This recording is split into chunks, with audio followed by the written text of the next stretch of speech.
This call is now being recorded.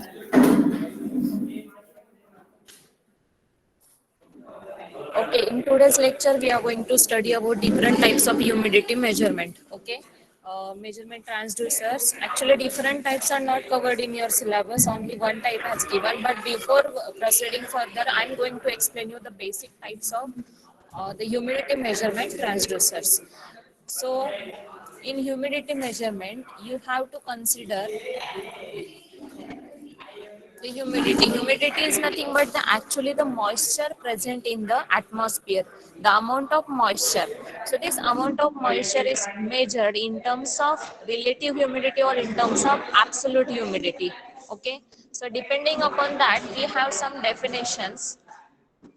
So very first definition is nothing but the amount of water vapor present, the amount of water vapor present into the atmosphere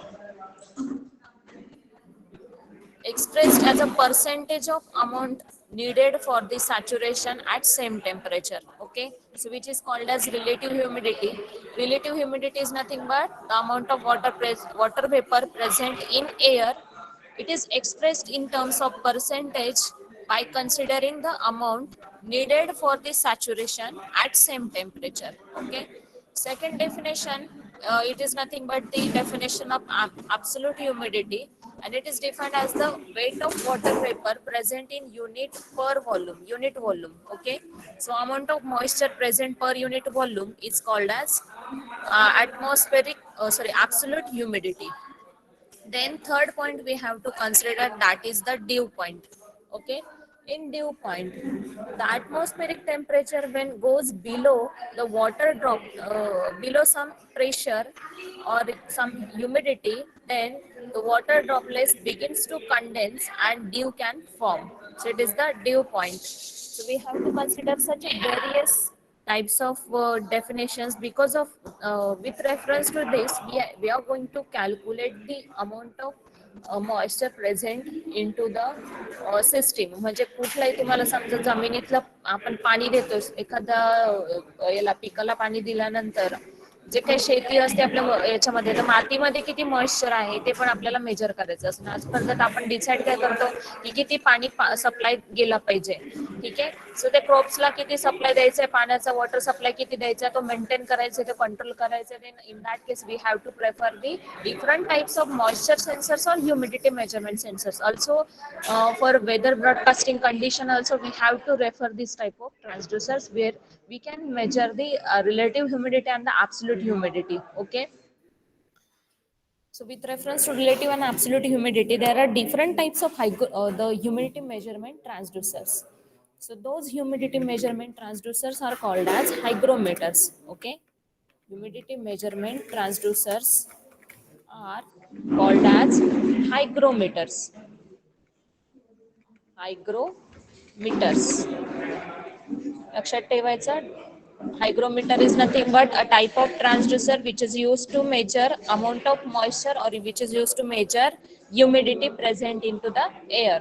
So hygrometers are generally classified into various types. The common name is sling type hygrometer. Sling type. Second is hair hygrometer. Hair hygrometer. And third one is nothing but the resistive type of hygrometer.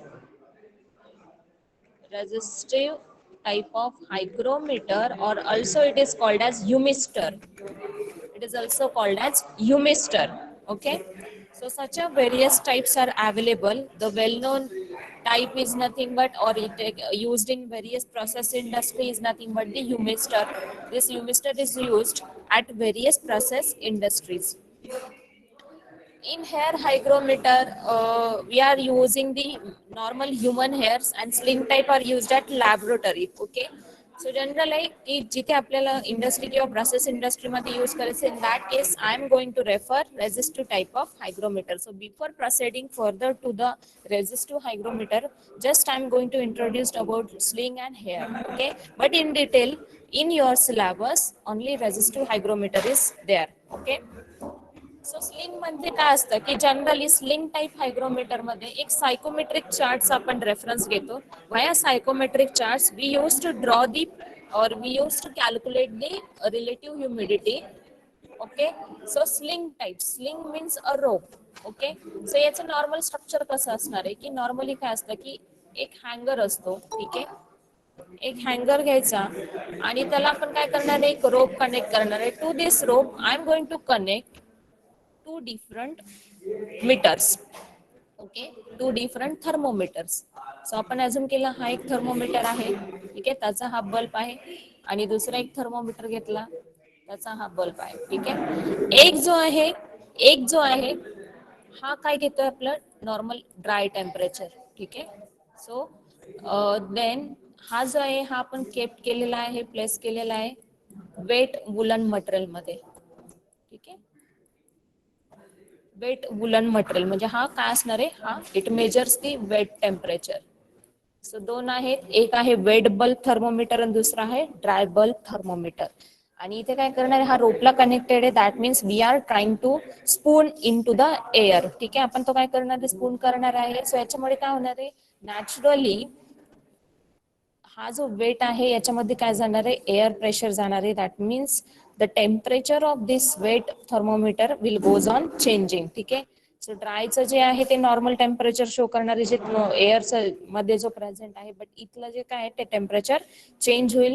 So it may changes, आणि याचा जो change आहे that changes is calculated in terms of psychometric chart.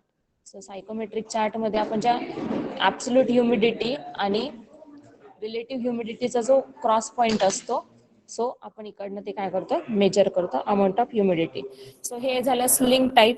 Sling type मध्ये काय केले, दोन different thermometers use केले. One is dry and another one is wet. Hair hygrometer, hair hygrometer मध्ये नॉर्मल स्ट्रक्चर काय असतं, सिम्पली एक तुमचा स्टँड असेल समजा, अजून करा एक स्टँड असणार. ठीक आहे, तिथे नंतर त्याला एक स्प्रिंग असेल, स्प्रिंग कुठेतरी फिक्स केलेली असेल. ठीक आहे, आणि इकडनं आहे ना आपण काय करणार आहे, त्याला स्ट्रँड्स ऑफ हेअर्स कनेक्ट करणार आहे. We are going to place strands of hairs. ठीक आहे, सो काय होणार आहे, समजा नॉर्मली इथे कंडिशन काय कन्सिडर करायची, पुढे त्याला मीटरचं प्रोजेक्शन दिलेलं असतं. ठीक आहे, मीटरचं प्रोजेक्शन दिलेलं असतं आणि तिथे जो काही मेजरमेंट आहे हे डायरेक्ट मेजरमेंट होतं इथे. So with the help of this hair hygrometer you can measure directly whatever the change is calculated directly. Okay, so इथे जनरली ह्युमन हेअर्स काय असतात, स्टँड्स ऑफ हेअर्स म्हणजे काय की एक लेअर असतो पॅरलल, आपण काय केलेले असं हेअर्स प्लेस केलेले असतात. ज्यावेळेस त्यांच्यामध्ये मॉइश्चर जात आहे किंवा ते वेट करतो आपण, या हेअर्सला काय करणार, या हेअर्सला आपण वेट केलं. ठीक आहे, वेट म्हणजे ओलं केलं, पाणी ऍड केलं. सो पाणी ऍड केल्यानंतर काय होणार आहे, naturally the length of hair will goes on increasing. So as length of hair changes which indicates what, the humidity changes. So as per the for example याच्यामध्ये ह्युमन हेअर्स यूज होतात किंवा ship किंवा गोटचे hairs पण refer केले जातात. ठीक आहे, so याच्यामध्ये काय होणार आहे की सिम्पली एक एक्झाम्पल घ्यायचं, ज्यांचे कर्ली हेअर्स असतात आणि कर्ली हेअर्स वाले जेव्हा पाण्यात त्यांचे केस ओले करतात, तर नॅचरली त्यांची लेंथ काय झाली असते, स्ट्रेच झालेली असते किंवा वाढलेली असते. सो इंडिकेट काय होतंय की जेव्हा जेव्हा केसांमध्ये पाणी जात आहे तर त्यांचं लेंथ काय होत आहे, इन्क्रीज होत आहे. And this length is converted into amount of moisture present into that strands of hair. So हे काय केलं आपण, directly proportional. As the moisture increases or the wetness increases, the length of hair goes on increasing. So this is the concept of hair hygrometer. But we have to study about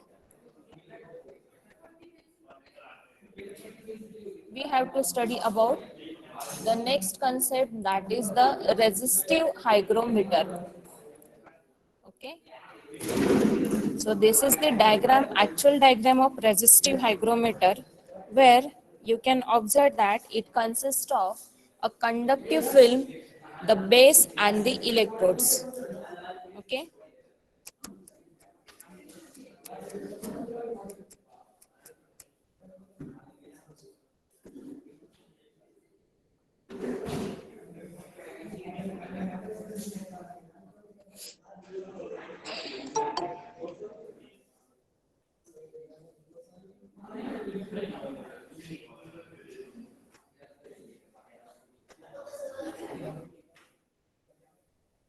in resistive hygrometer, the conductive film of the resistive hygrometer, this conductive film, this is the structure. You can observe this conductive film is made up of lithium chloride and carbon mixture. Okay, so this conductive film is made up of lithium chloride and carbon mixture.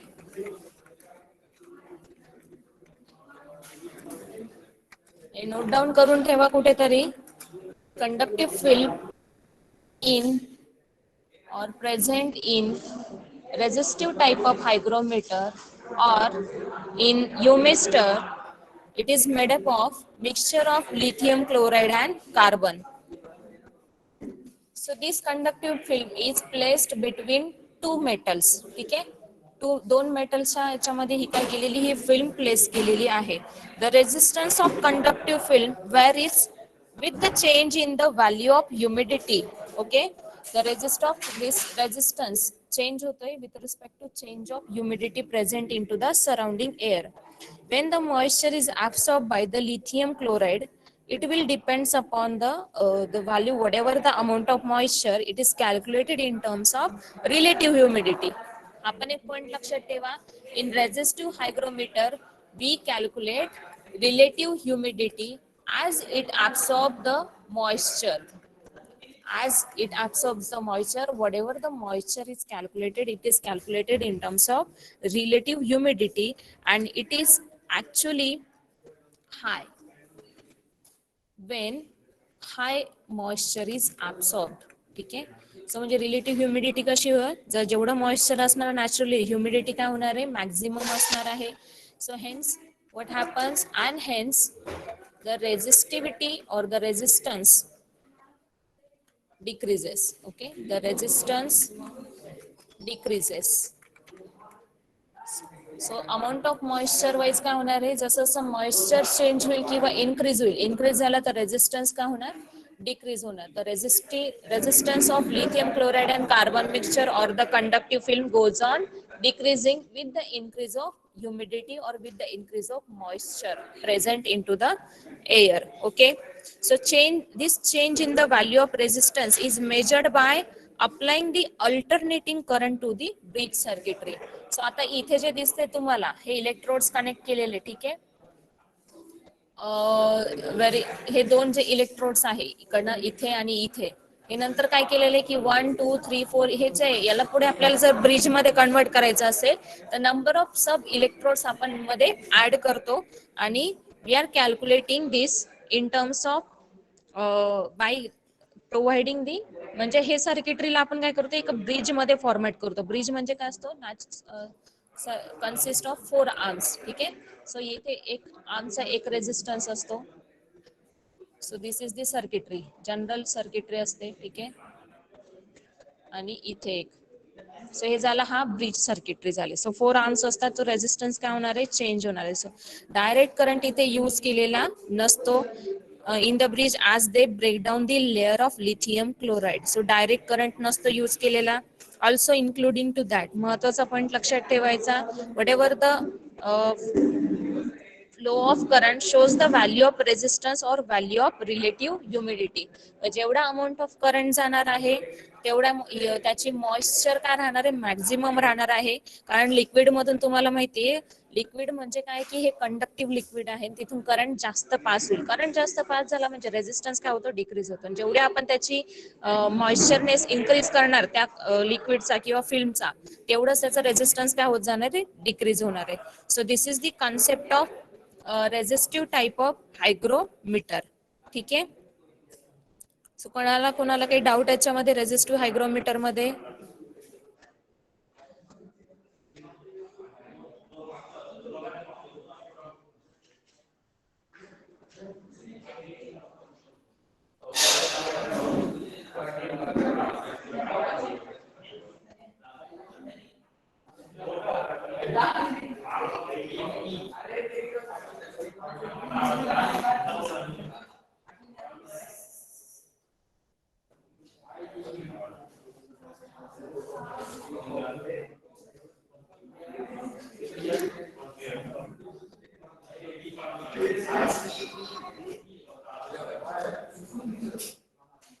की आपलं मग इथे हायग्रोमीटरचा part complete होतोय, म्हणजे humidity मेजरमेंटचा part काय झालाय, complete झालेला आहे.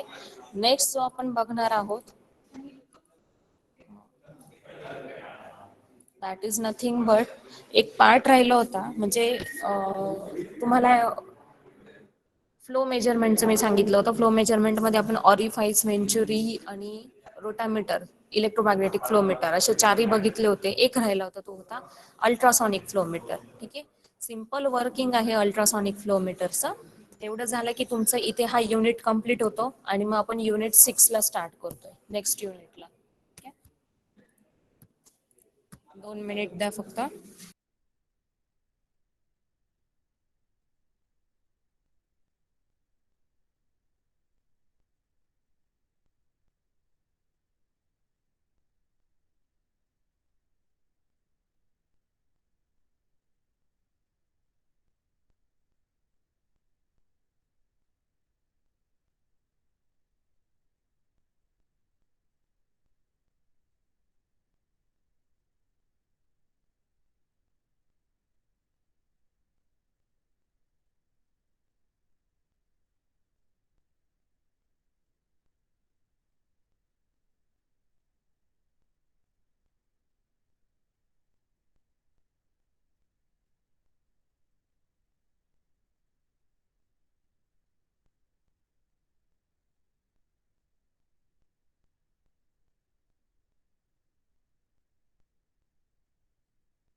So this is the simple diagram of ultrasonic flowmeter. ठीक आहे, एक लास्टचा आपला टॉपिक राहिला होता या चॅप्टर मधून, that is the ultrasonic flowmeter. So this ultrasonic flow meter is nothing but where we use a set of ultrasonic transducers, which are acts as a one acts as a transmitter and another one acts as a receiver. The basically in ultrasonic transducers there are two different type, दोन टाईपचे असतात ultrasonic.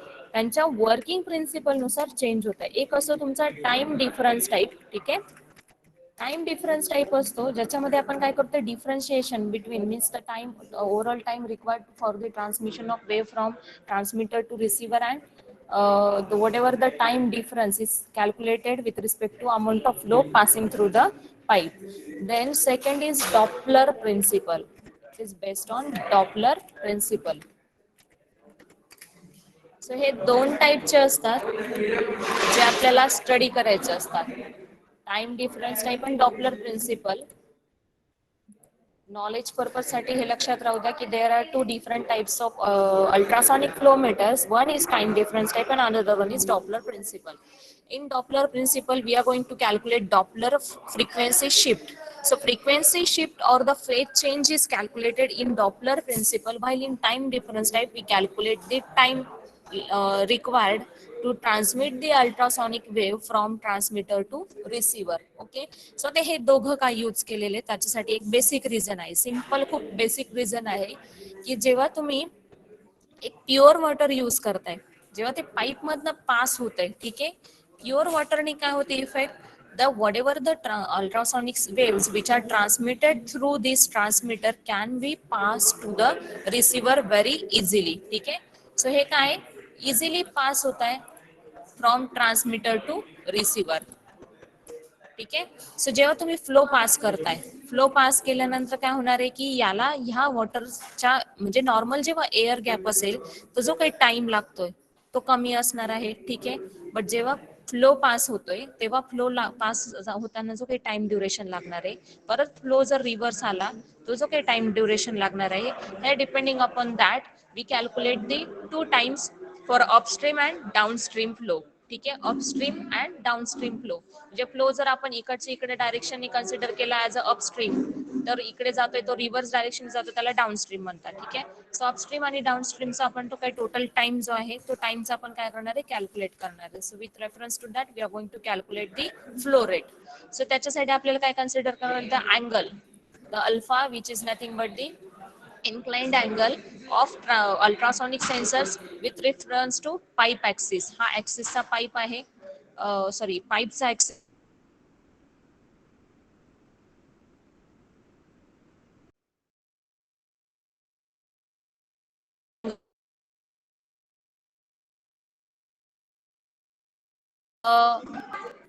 Then we have to consider one more thing, that is the amount of flow or the velocity of the fluid as a V, and the upstream time is nothing but TU and the downstream time let that be TD. Okay, so on the basis of that we have to calculate one equation. So one more thing, आधी पुढे proceed होण्याच्या आधी मला इथे एक concept सांगायची होती की प्युअर लिक्विड मधनं काय होणार आहे की सिग्नल्स इझिली पास होत आहे फ्रॉम ट्रान्समीटर टू रिसिव्हर, म्हणून आपण टाइम डिफरन्स टाइप जो फ्लो मीटर आहे तो आपण प्युअर वॉटर साठी जनरली प्रेफर करतो. बट जर इन केस माझ्या जो काही मला ज्याचा फ्लो रेट मेजर करायचा आहे किंवा ज्या फ्लुइडचा फ्लो रेट मेजर करायचा आहे, जर ते कंटॅमिनेटेड असेल तर, किंवा ते त्यामध्ये जर काही कंटेंट असेल किंवा मिक्सचर असेल तर काय होईल मग, जर मिक्सचर आलं किंवा काही पार्टिकल्स आले याच्यामध्ये, the effect काय होईल की instead of this passing some ultrasonic wave, they may get reflected from this obstacle or from these particles. So काही अल्ट्रासॉनिक वेव्स काय होणार आहेत ते काय होऊ शकतात, रिफ्लेक्ट होऊ शकतात, आणि we couldn't calculate the exact flow rate which is proportional to time difference, which is proportional to time difference. Hence, for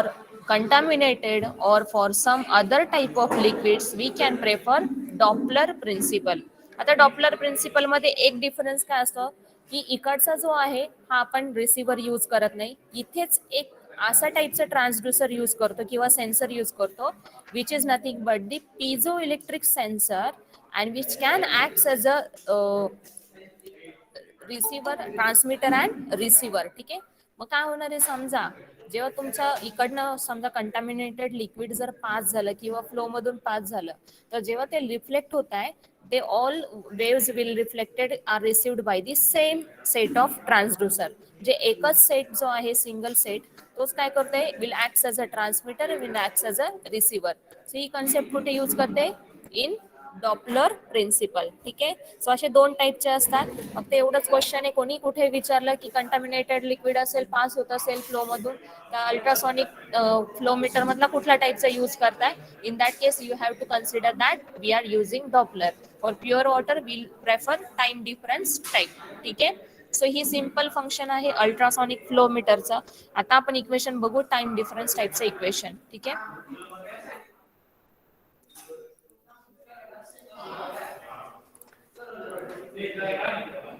so इथे तुम्हाला इक्वेशन दिसतंय, तुम्हाला पूर्ण सॉल्व्ह करायला नाहीच आहे. ठीक आहे, डायरेक्टली इक्वेशन दिलेलं आहे, पण तरी आपण थोडंसं कन्सेप्ट समजून घेऊया. सो इथे जो आहे तुमचा normal flow ultrasonic flow meter दाखवलेला आहे. ठीक आहे, V is equals to flow velocity of the medium, L is equals to length of acoustic path. acoustic path म्हणजे काय की जिकडनं तुमचा हा फ्लो पास होतोय त्याची लेंथ मेजर केलेली, कन्सिडर केलेली. ती लेंथ कशी कन्सिडर केलेली की हा जो सेन्सर किंवा तुमचे जे सेन्सर्स आहे इथलं जे डिस्टन्स आहे सेंटर पॉइंट पासून ते इथपर्यंतचा तो लेंथ झाला किंवा अकॉस्टिक पाथ झाला. Then C is the velocity of sound.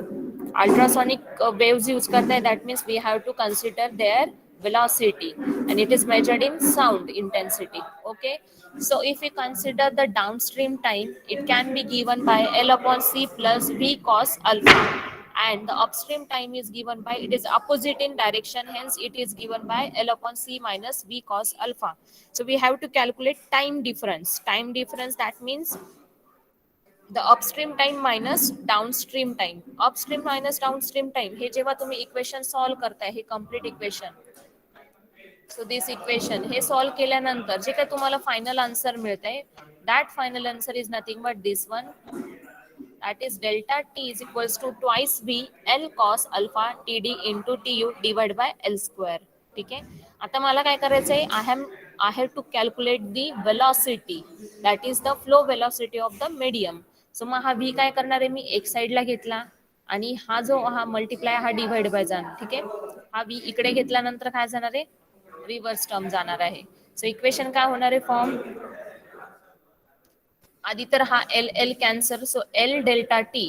ठीक आहे. राहिलेली टर्म काय जाणार, डिवाइड बाय जाणार, that is 2 cos alpha T D into T U. हा व्ही इथेच ठेवला आणि बाकीच्या टर्म आपल्याला डिवाइड बाय जाऊ द्यायच्या आहेत. जेव्हा डिवाइड बाय जाऊ देतात तेव्हा आपल्याला हे फायनल इक्वेशन मिळतंय. याच्यावर इंडिकेट काय होतंय की as alpha that is the inclined angle is constant, कारण आपण हे प्रोजेक्शन एकदा फिक्स केलेलं आहे की ट्रान्सड्युसरची जी पोझिशन आहे ती आपण चेंज करणार नाही आहोत. त्यामुळे अल्फा पण काय राहणार आहे, कॉन्स्टंट राहणार आहे. लेंथ पण त्यामुळे काय राहणार आहे, फिक्स राहणार आहे. What ever the acoustic length is constant. Now TD and TU. TD and TU, upstream time and downstream time, which is already calculated, that will be changes. So in short, you can say that the amount of flow or the velocity will be directly proportional to delta t. Delta t is nothing but difference in the transit time. आणि transit time म्हणजेच काय, the difference between upstream and difference between downstream. Okay, so velocity or the flow rate is nothing but velocity or the flow velocity of the medium is directly proportional to delta t. So this is nothing but the basic equation, हे तुम्हाला लक्षात ठेवायचं आहे. So time difference type is used for pure water only, and Doppler type of used for contaminated or any type of liquid. Even Doppler type of ultrasonic transducers can use for pure water too. ठीक आहे. So Doppler हा दोन्ही टाईपच्या water liquid साठी use होऊ शकतो, पण time difference हा फक्त आणि फक्त तुम्ही प्युअर वॉटर साठीच यूज करू शकतात. ठीक आहे. सो जेव्हा जेव्हा तुम्ही एक कॉमन लक्षात ठेवा, जेव्हा जेव्हा तुम्ही पेअर ऑफ ट्रान्सड्युसर्स घेताय, म्हणजे एक ऍज अ ट्रान्समीटर आणि दुसरा ऍज अ रिसिव्हर घेताय, मग कुठल्याही ऑपरेशन साठी असेल, म्हणजे लाईक लेवल मेजरमेंट असेल किंवा कोणताही असेल, in that case you must know that you should have a pure liquid, so that the rays can transmit properly and they can be received properly. ठीक है. So for proper transmission and reception you must have pure liquid, otherwise they cannot reach to the receiver in a proper time. So this is all about the different types of transducers which can be used for different types of applications. So ह्या overall आपण जे आता 5th unit study केलंय, ह्या 5th unit मध्ये आपण बघितले कोणते कोणते ट्रान्सड्युसर्स बघितले, starting with the flow measurement transducers, that is orifice, venturi, rotameter, electromagnetic flow meter, and end on ultrasonic flow meter. नंतर आपण बघितले लेवल मेजरमेंट ट्रान्सड्युसर्स बघितले. लेवल मेजरमेंट मध्ये कपॅसिटिव्ह टाईप मेजरमेंट आणि फ्लोट टाईप लेवल मेजरमेंट हे दोन major part बघितले. आणि त्यातले त्यात जे बेसिक टाइप्स होते ते असेच आपण फक्त नॉलेज पर्पज साठी घेतले की डायरेक्ट मेजरमेंट मध्ये डिपस्टिक येतं किंवा साईड ट्यूब येतं, सो ह्या टाईपचे बघितले. त्यानंतर टेम्परेचर ट्रान्सड्युसर्स बघितले. टेम्परेचर ट्रान्सड्युसर मध्ये आपण थर्मोकपल, थर्मिस्टर आणि आरटीटीचा जो सेक्शन होता त्याचा जो थेरोटिकल पार्ट होता तो मी व्हर्च्युअल लॅबच्या एक्सपेरिमेंट मध्येच कन्वर्ट करून तो तिथे फक्त थेरी एक्सप्लेन केली, प्रॅक्टिकल नाही झालं, पण आपण प्रॅक्टिकल घेऊ नंतर ते. त्यानंतर पुढे जे बघितलं आता तो humidity measurement. So up to this all this transducers are used as per the application. तुम्हाला मग भरपूर जे आहे वेगळे वेगळे ट्रान्सड्युसर समजले असतील किंवा सेन्सर्स समजले असतील की कोणते सेन्सर्स कशासाठी यूज करायचे, हे आता तुम्हाला एक आयडिया आली असेल. अजून आपण प्रेशर ट्रान्सड्युसर्स बघितले, बर्डॉन ट्यूब बघितला, हेलिक्स बघितला, स्पायरल टाईप बघितला. सो पूर्ण हे होतं आपलं 5th युनिट होतं. आणि प्रिव्हियस युनिटमध्ये पण वेगवेगळे सेन्सर्स बघितले होते. त्यामध्ये मॅग्नेटिक सेन्सर्स होते. हॉल इफेक्ट सेन्सर हा कॉमन पॉप्युलरली युज्ड सेन्सर होता. प्रॉक्झिमिटी सेन्सर्स आणि ऑप्टिकल सेन्सर्स आणि त्यानंतर पायरोमीटर्स बघितले. हाय टेम्परेचर मेजरमेंटसाठी आपण तिथे पायरोमीटर्स बघितले होते. पिझो इलेक्ट्रिक सेन्सर बघितला होता. सो वेगळे वेगळे आहेत, एलव्हीडीटी, आरव्हीडीटी. सो आतापर्यंतचे आपण हे सगळे ट्रान्सड्युसर्स कव्हर केलेले आहेत. नेक्स्ट जो युनिट आहे तो आपला की जी आपण इन्स्ट्रुमेंटेशन सिस्टीम स्टडी केली होती, त्याची ब्लॉक डायग्राम जी आपण स्टडी केली होती, त्याच्यामध्ये काय होतं की पहिले होतं ट्रान्सड्युसर. ठीक आहे, आपण ट्रान्सड्युसरचा पार्ट कव्हर केलेला आहे. दुसरा पार्ट होता सिग्नल कंडिशनर, तो आहे आता तुमच्या 6th युनिटमध्ये. ठीक आहे, त्याच्यामध्ये तुम्ही एसी आणि डीसी सिग्नल कंडिशनिंग. त्यानंतर पुढे काय जाते, डेटा प्रेझेंटेशन. प्रेझेंटेशन मध्ये म्हणजेच काय, ऍक्विजिशन सिस्टीम. त्यामध्ये तुम्ही लास्ट युनिटमध्ये डेटा ऍक्विजिशन सिस्टीम पण स्टडी करणार आहात.